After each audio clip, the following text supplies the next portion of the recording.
Hello, we're 21 Pilots, and this is our most requested live Ask Anything chat. Marina from Thorold, Ontario says, how did it feel to get in front of all those people after such a long time? Were you guys emotional during it? I did not cry. She's referring to our first show back. It was over 600 days of not playing a show, and then we finally played a show out in Milwaukee, and it was an incredible feeling. But I didn't cry. I didn't cry. I think the last time I cried was like the day before the show. It's been a while. So definitely not. Go ahead. All right, Jessica from Sweden. Just Sweden. All of it. The people of Earth has decided that they are going to send out one TWP song into space for the aliens. You have been chosen to pick out the song. What song would it be?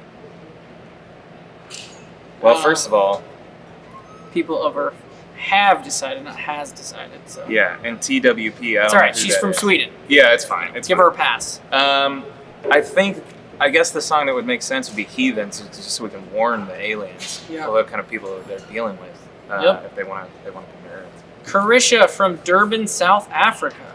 Have you read any interesting fan theories about Scaled and Icy? No. Beth from Nashville, Tennessee says, if the answer on Jeopardy was 21 Pilots, what was the question? Who are the world's most handsome boys? Yeah. What is 21 Pilots?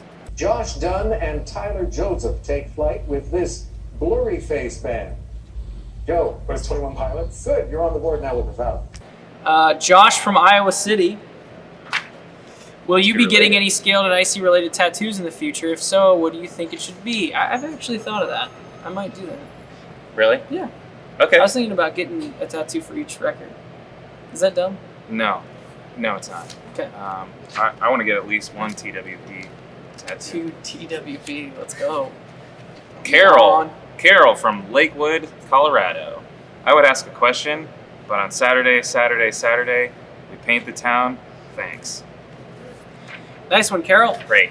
Tashi from Trenton, New Jersey. Have you ever written the greatest song in your head and then couldn't translate it to notes and words? Not exactly, Tashi, but I have thought of some really great melodies and sat down at the piano and played it and forgot to record, just thinking I would remember, and they disappeared forever. So, yes, I've missed many a hit song.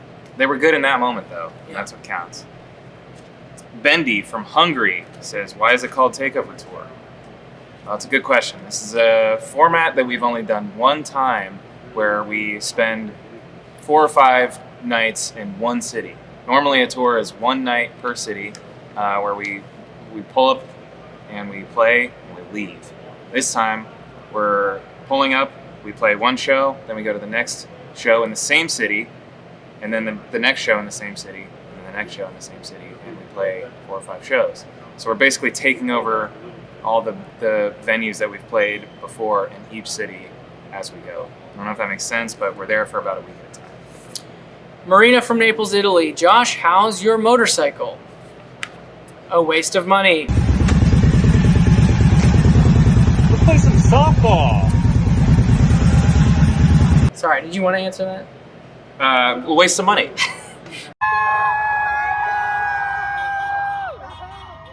Dayaneria from Lima, Peru. Is it Lima, right? Not Lima? Lima.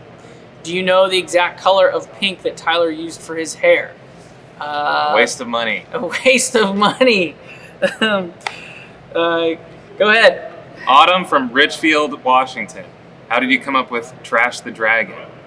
Ooh. I think he came up with us. Yeah, he came up with us. No, actually, in Dima, a trash dragon is kind of slang for a vulture.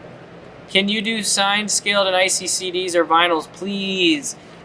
No.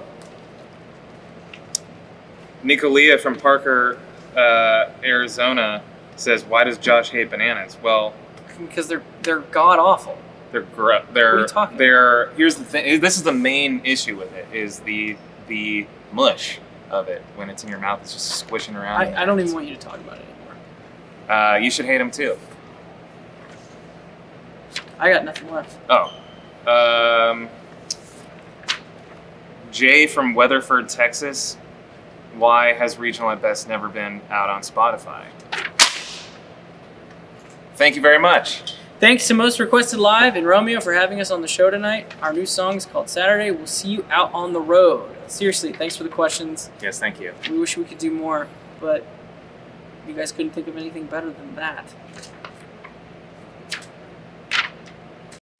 You're also up this year for Best Alternative for Shy Away. And what's so interesting is that being up for Best Rock last year, now Best Alternative this year, it makes you wonder, you know, how music is classified. I mean, yeah, you guys... we're going backwards. Next year it's soft rock, and Yeah. then it's adult contemporary. Been easy listening. Yeah, and That's then, easy and then Kids listening. Bop edition. Does genre even matter these days at all? I think it does, but I think it's just turning into something else entirely. Everyone's kind of grabbing from whatever we've been inspired by in the past, and now it's kind of more acceptable these days to kind of just blend things together. Yeah, and music listeners are consuming more and faster than ever before, and so being able to put a label on it and clarify what it is helps understand how to receive it. But other than that, it does feel like those lines keep on getting blurred as the years go on, and so that's something that we've always loved doing, is just whatever's exciting for us, just do it and try not to keep those labels in mind. Why do you think that's important as artists to have that freedom and not have those labels? You know, you talked about blurring those lines, and why do you think it's important for artists to have that freedom to not think about labels and what radio station this is going to go for and all of those things? Not holding to a specific formula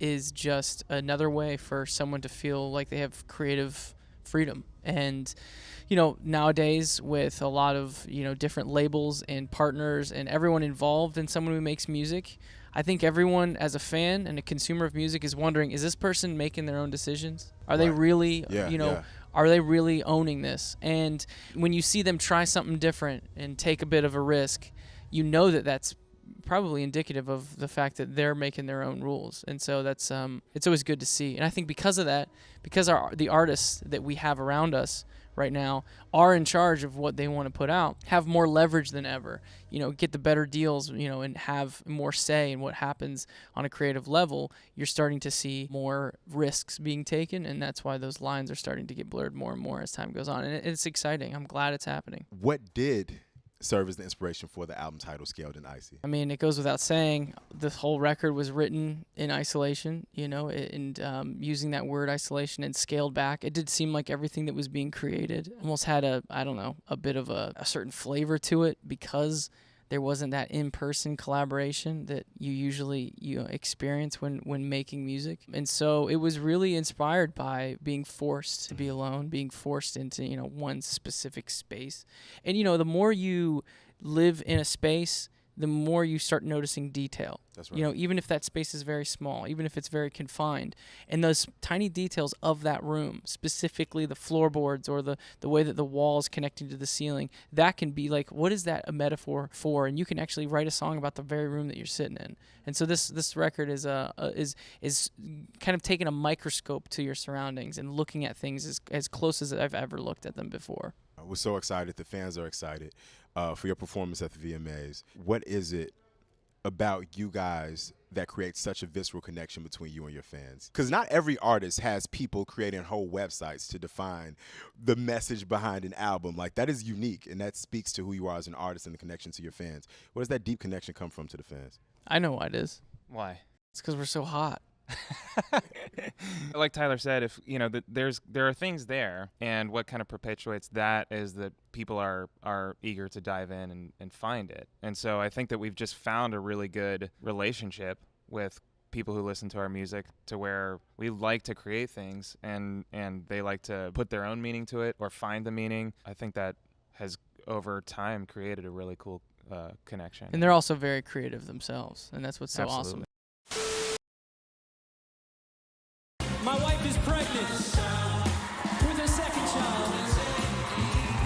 I didn't want to text everybody, so I thought, yeah, I'd let you know right now. Now you know. I am a megalodon, oceans feeling like a pond, swimming like a beast underneath, they be clinging on. Meteoric rise in prehistoric times, now that meteor is coming. I am Megatron, cogs I'm stepping on, then the little cogs got together, started renaissance. Switching up on me, feel efficiency, on fumes I am running.